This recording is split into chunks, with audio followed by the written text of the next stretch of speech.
favorite places.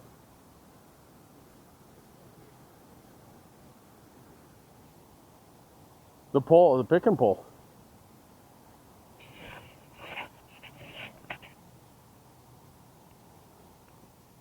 So we're looking for an O2 sensor connector so we can make a test harness for Project Basher. Sometimes you gotta wonder about the stories behind some of these rigs, you know? I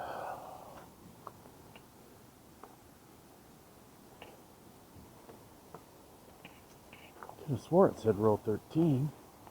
That looks like it right there. We might get lucky. I think the connector is the same on these Vitaras if they're still in here. I'll have to dig around in here. I'm gonna have to put the looks like somebody cut them out. They take a Sawzall. This is the second one I've seen this way.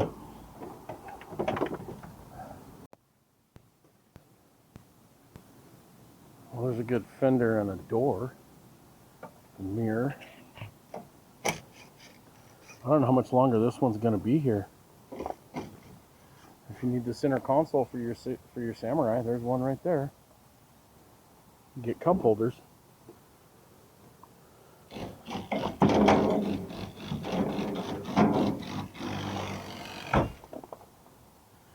I should grab that mirror while I'm here.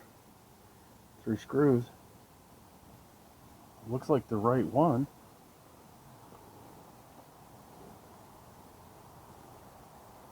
I think I might.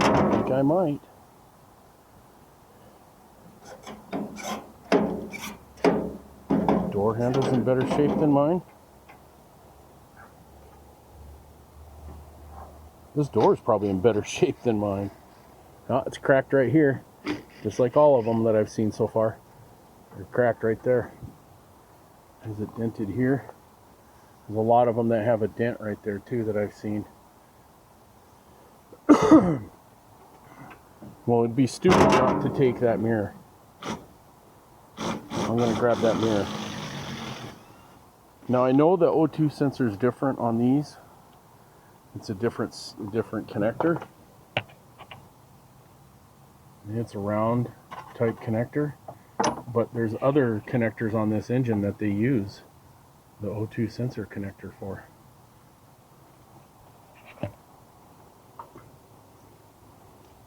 Here was one right here. The pins look a little corroded, but I think Deoxit could fix that. So still dealing with this stupid oxygen sensor problem. Really weird thing going on here. So when you first start it and it's cold, it draws amps. Just we'll see how many amps here. We'll get this set up. So what I've done is I've gone to the junkyard and I grabbed a connector off of a off of another vehicle that fits this oxygen sensor, and then I made a terminal strip connector with jumper wires. So now we can open this circuit and check any one of them we want. So what I want to do is I want to put this amp meter, I want to put this in amps in line with the heater to the ECU, which is the green wire on this. On my test setup is this green wire, is the ECU ground circuit. This is the ECU control ground. Let's see the supply. Why is this so hard to see? Yellow. This should be 12 volts ignition, so alternator voltage when the engine's running. This is the ground, ECU control ground for the heater. The other two I'm not concerned about right now. I just got to get this heater issue figured out. So what I'm going to do is I'm going to open this circuit up.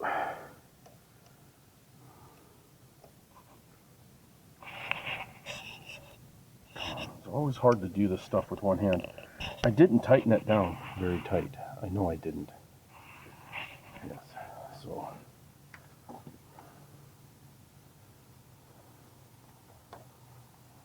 got the wire loose. So that's going to be our ground side.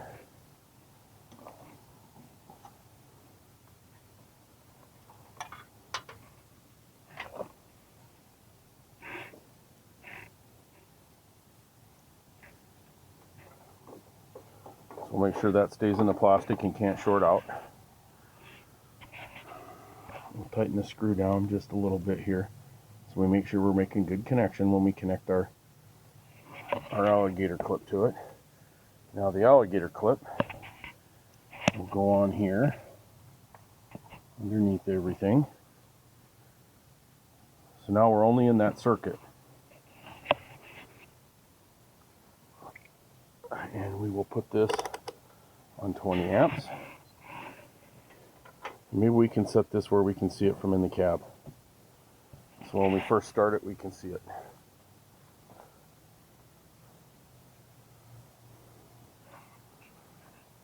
This is really frustrating. So what's been happening is when I first start it, when it's cold like it is right now, let's see if we can see the meter. Can we see the meter?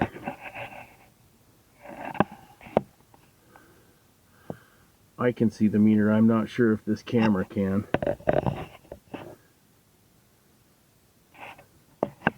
Yeah, you can see it. I'm not sure how well it's going to turn out.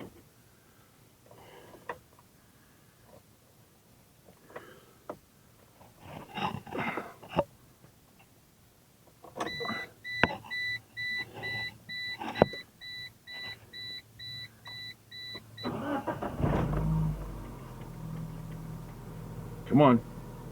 You should be drawing more amps than that, more than 4.4. So we've lost our ground.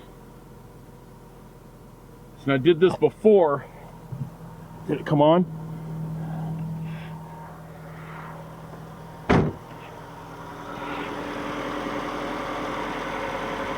.5.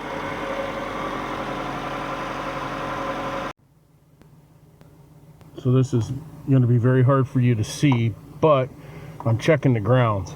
What I've got is I got my power probe out here as a supply. So when I push it forward, I get voltage and I get my light to come on. So I'm going to double check these grounds. That connector's in there like that.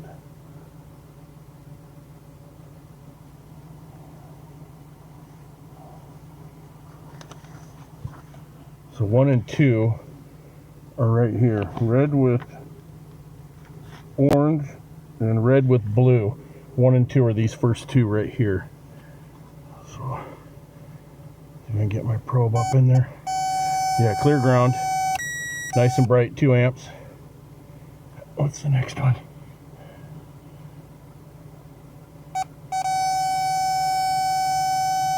Nice and bright. So we got that ground. We only have one more ground, and that's on pin 14, and that's a black with green. And 14 is going to be this connector right here, the black with the green. So let's see if I can get up in there. And we can hold 2 amps on all of our grounds. And we check the case in case it's using the case as a ground for that oxygen sensor. So now the other thing is the wire between the oxygen sensor connector and here, can it handle 2 amps or so? It's going through the oxygen sensor right now to get its power. So what I'm going to do is I'm going to disconnect from the power probe and I'm going to ground it. There's a good ground right here behind you. I'm going to take that 2 amp connector and I go to 23, and of course that light's going to fall over. Yeah, why would you stay in place?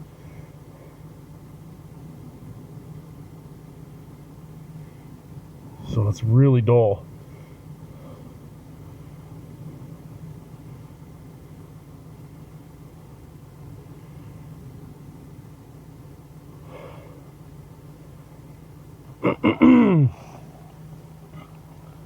Let's go see what it looks like out here at the terminal strip that I've made.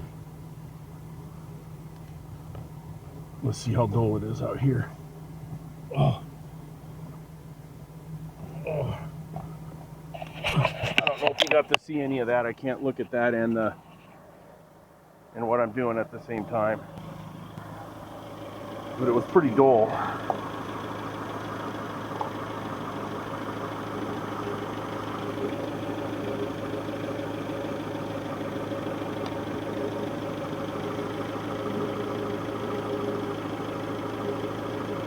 So no.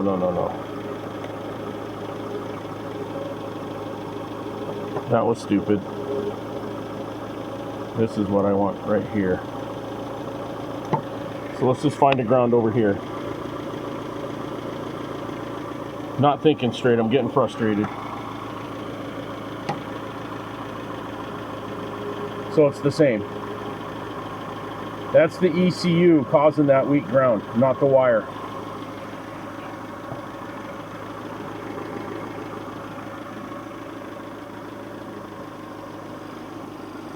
So the ECU is the problem. We verified the grounds, we verified the wiring between the oxygen sensor and the ECU. So the problem's in the ECU. And the thing is the other morning I started it when it was cold, and I did this tech check with the meter. Of course I didn't have the camera, but it was drawing almost 2 amps for the first like 3 minutes. And then after about 5 or 10 minutes, the amperage started coming down, which I would expect after the oxygen sensor gets warm, that the engine ECM would want to regulate that heater so it doesn't burn it out. So it's going to vary that ground. It's going to pulse it. What criteria it uses, I don't know, but it's going to vary that ground. So check engine lights on, and I'll guarantee it's for the oxygen sensor heater circuit P0135.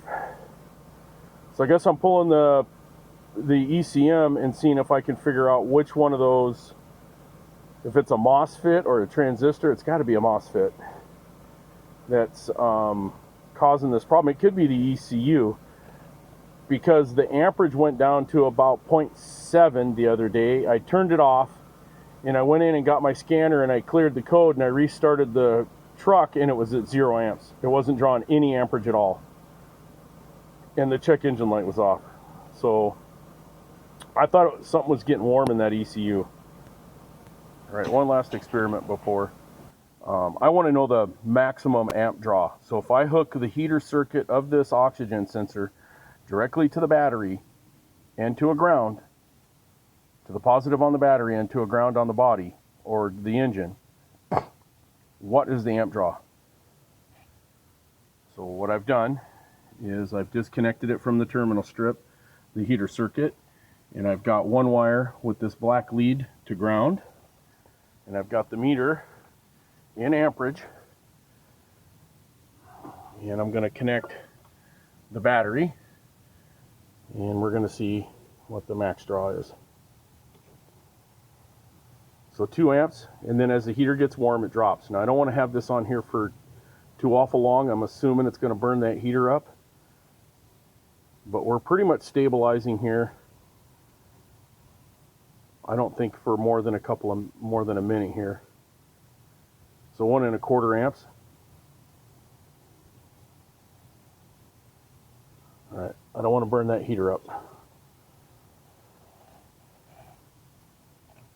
So if it's like deathly cold,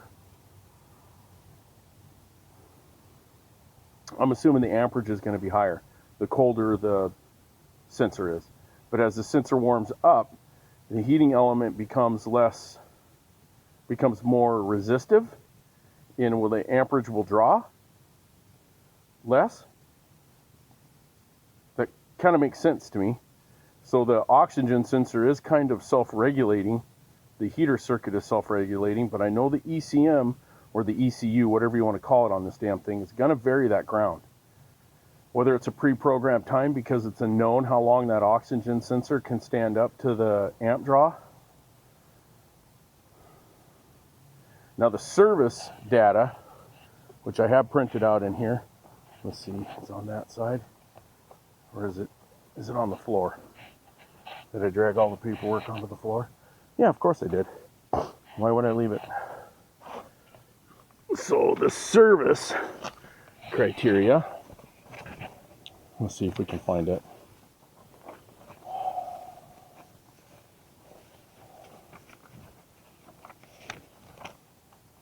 What, are we missing the page we need? Okay, here we go. Conditions for setting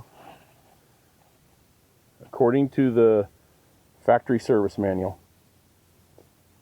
So 4 amps or more, 0.22, or a voltage of 13.7 or higher, or lower than 10. One of the above conditions for 5 seconds or more. This is out of the factory service manual for a 96 tracker. Now it is marked preliminary, but it also states in here later on, let's see if we can find it. Step number 5 in the troubleshooting chart says the resistance should be 11.7 to 11.7 to 14.3 of the heater. Now I bought a brand new Bosch part number for this truck, and the highest I've ever seen it is just right around 4 ohms. And the one I took out was very similar, about 3.5, 3.2, depending on how cold it is. And we're in the summertime right now, so I mean, I could put it in the freezer, but this is saying at 68 degrees Fahrenheit, and at room temperature, right? It's not getting colder than 68 in the morning here, and it's not more than 70 degrees. So I'm wondering if the service data is wrong, or if the manufacturer of the oxygen sensors, you know, Bosch is a pretty good name. I trust them. Everything I read on the internet says they're the ones who invented the damn thing. So I guess I'm going to pull the ECU out, or ECU out now, and get it on the bench again and see if we can't figure out which one of those components is the problem. Pardon me. And I pulled the board out, and I've done some tracing with the ohm meter and diode checker, and these two MOSFETs right here, they're MOSFETs, are made by NEC, and the part number is K1292. And my local electronics store had direct replacements by NTE. Not this one you can read. NTE 2987.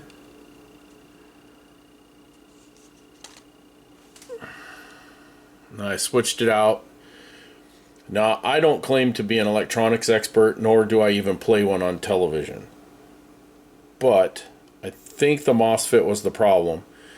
If not, there is a small surface mount transistor right here. Let me see if I can.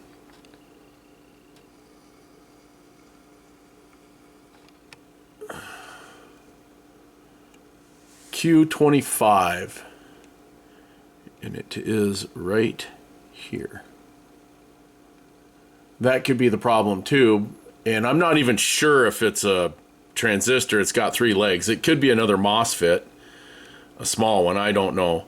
But one of the legs goes through the board through this via and comes back up at this via right here. I think they're called vias, and then it routes over. I'll turn this a little bit so you can see. It routes over to one of these ICs. So the the via comes out here, which maybe you can not see it. Yeah, right there. That via right there. And it comes over to this IC right here on pin 4. Now, if it's this IC, I don't know if I can change that without destroying the board. I possibly could. I don't have the correct equipment to change that IC. I mean, I could barely have the equipment to change this MOSFET.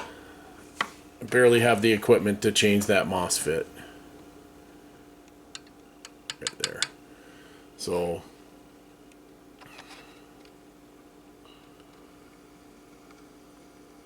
my plan now is to go back out and put the amp meter back in place and monitor this when I start the rig. Hopefully it starts. Hopefully it starts. I had previously changed these electrolytic capacitors, which I think I showed before. So hopefully this fixes the problem. If it's this little component Q, which I think is a, I don't know, are these marked Q2? I believe these MOSFETs are. You get the light just right. Yeah, Q116. What's that one marked? Q17. I mean, they have to be transistors. I know these are drivers for the injectors. These four are. I'm not sure what this one is, but I know these are for the injectors. The four injectors on the.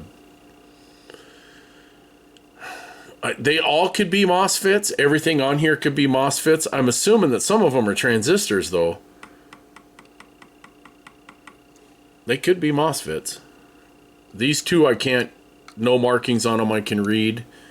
These guys here, you can barely see something on them, and it's almost impossible. And that little component there, that Q25, I think it says N2 on it.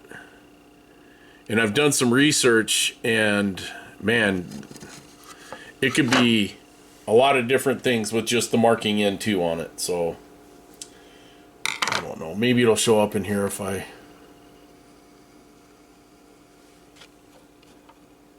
Maybe, nope, because it comes out of focus when you get too close.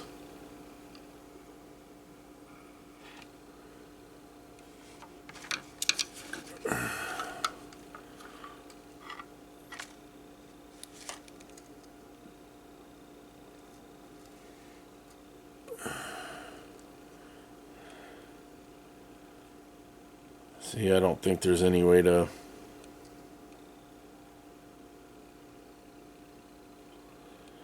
read it, what Q25 is. There's another one right there,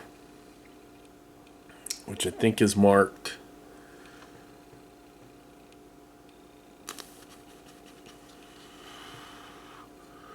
I'm having trouble reading these. Q21, I believe. Q21, I believe, is what it's marked as. There's another one there, and I think I can kind of read that one says N2 on it.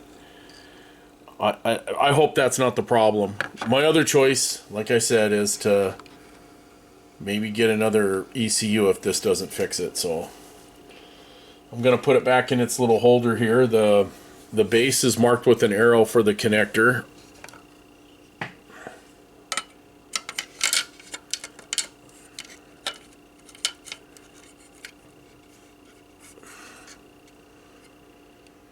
And then the cover goes on, but I'm going to leave the cover off, and I'm just going to go plug it in and monitor.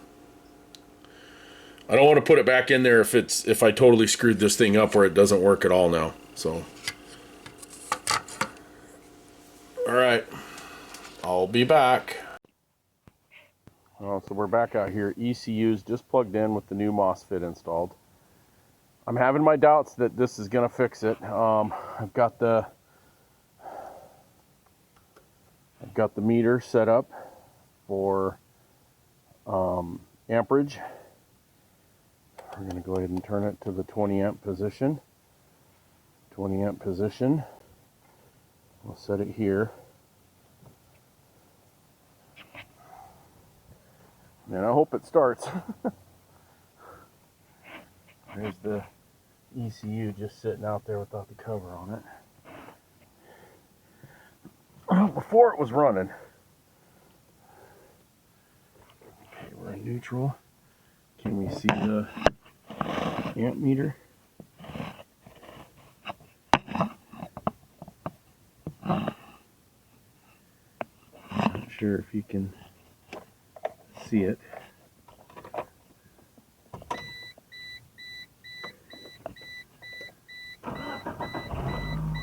Nope. Oh, there we go. 1.8. 1.2. 1 amp.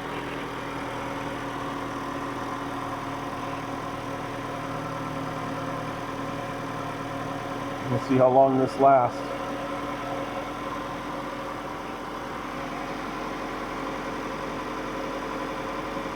This can only run for about 10 minutes.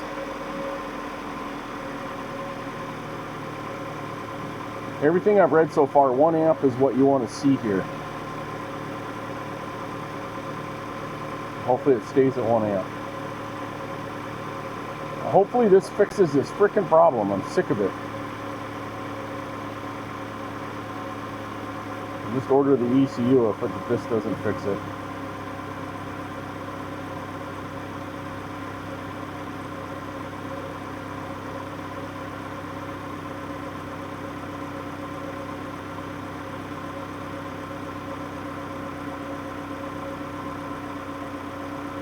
Now I know eventually the ECU's got to cut back on that amperage, or, you know, vary that ground.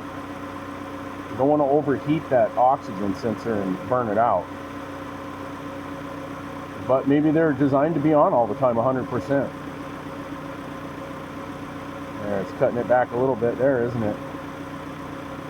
See if she drops below 1 amp. 1 amp.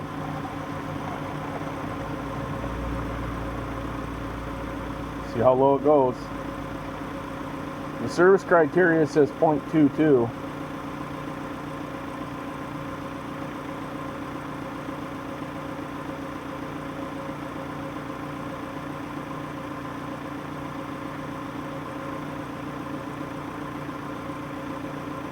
It'd be great if I could just put this away, but this is pretty much what it did before. So I'm thinking eventually this is going to be down below a 1/2 amp. Of course I didn't clear the code. Why would I do that?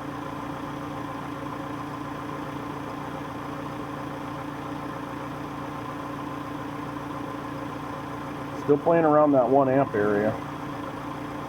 Now I do have a Handtech 108C and a amp clamp, the CC65, but I find that, see, we're already below 9/10. I find that to be unreliable in my opinion. When you get below like 4 or 5 amps, it's just, it'll read it, but it's not super accurate. You know, if you need to do a relative compression test, that would probably work. You want to check your alternator, that would probably work.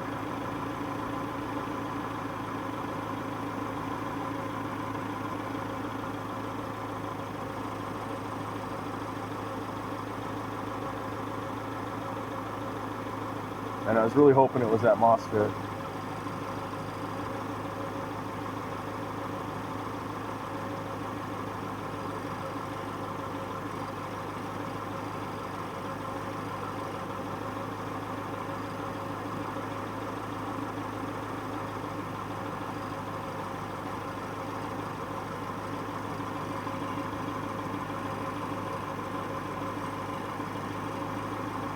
I should take that old oxygen sensor and hook it up to that battery with this amp meter and let it sit for the same amount of time that this is and see how low it goes.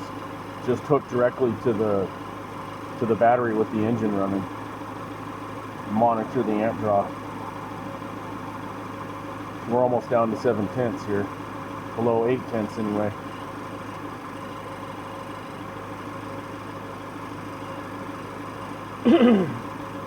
The meter timed out, so I shut the engine off and I set it up now so we can monitor it from here on a hot restart.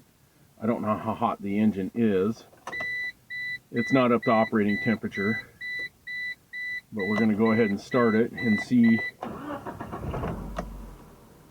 See, now that came back on, but not where I would think it should be. And the check engine light just came on. Now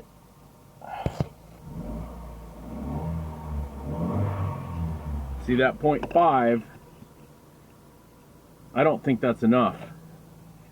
And I'm sure that check engine light is for this problem. Now we're out back up to 0.6 now. 0.7. Now back down to 6.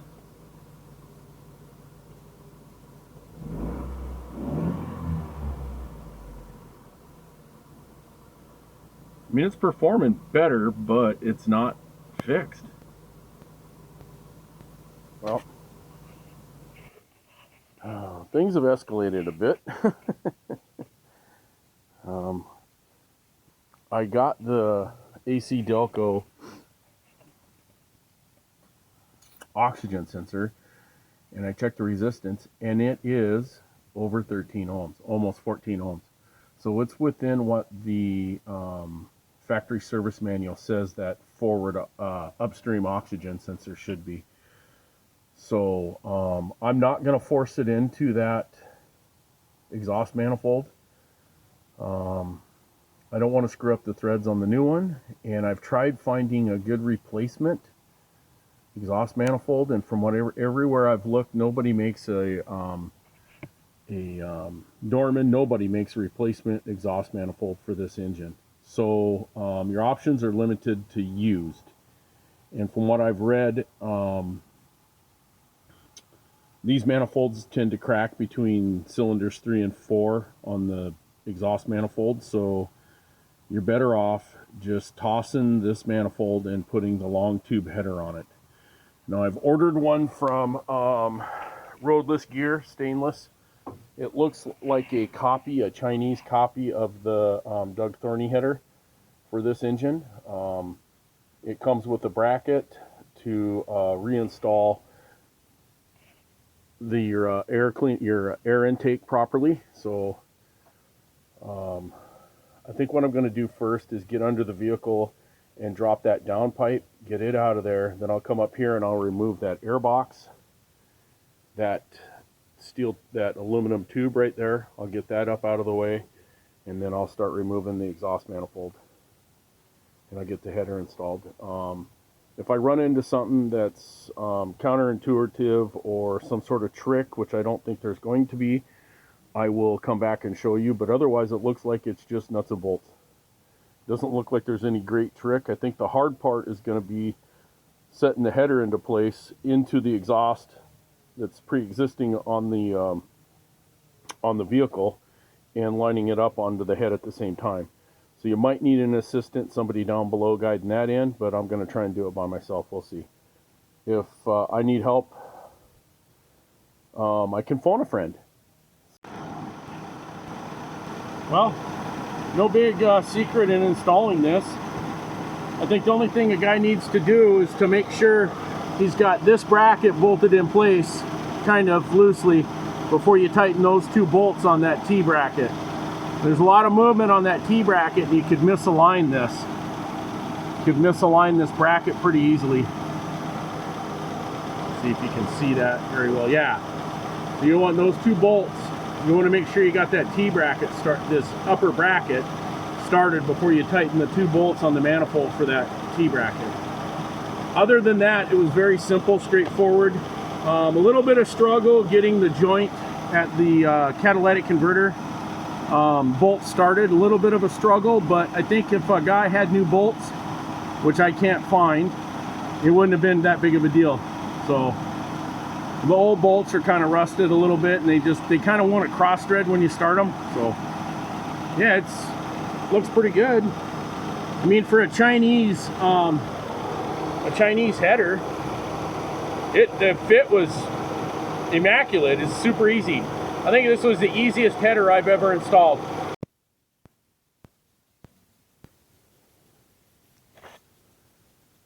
Well, something I don't know if I covered very well in the original footage I shot of the O2 problem. was that the original O2 sensor had just a little over 3 ohms of resistance, and I changed it and I had a heck of a time getting it out. I really fought getting that oxygen sensor out, and when I got it out, the threads were just toast on the oxygen sensor, and I really couldn't see up inside where this one is. So I had a O2 tap for cleaning the threads up, and I ran that in there, and it just destroyed the tap. So whatever screwed up in those threads, that's just cast iron. It's pretty soft, it's not real hard. So whatever's in there screwing that up, man, it's hard. So I think I explained why I end up having to get a header for Project Basher, because of that O2 sensor situation. Now, something else I didn't show was the resistance. This is a Bosch O2 sensor that I bought for this. And it's the part number for this year, this vehicle. And the service data is pretty clear on this. That 11.7 to 4.3 ohms of resistance at 68 degrees Fahrenheit. Now, I don't know what the temperature is out today, but it's not cold, it's not warm. It's got to be around that 68 degrees. So the two heater circuits, the 2 wires for the heater circuit are right here. See if I can, probably have to set the camera up. Let me see if I can do this with one hand. I should have put an alligator clip on one of them.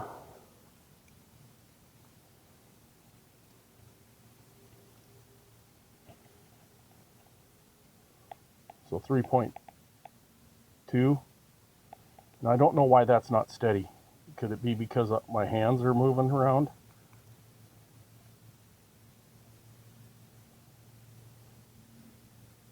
So 3.3 ohms. That's way off.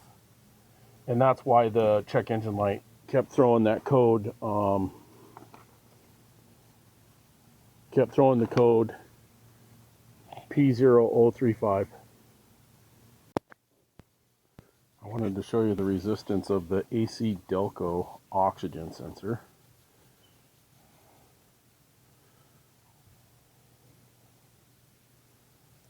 So it's a little hard for me with one hand.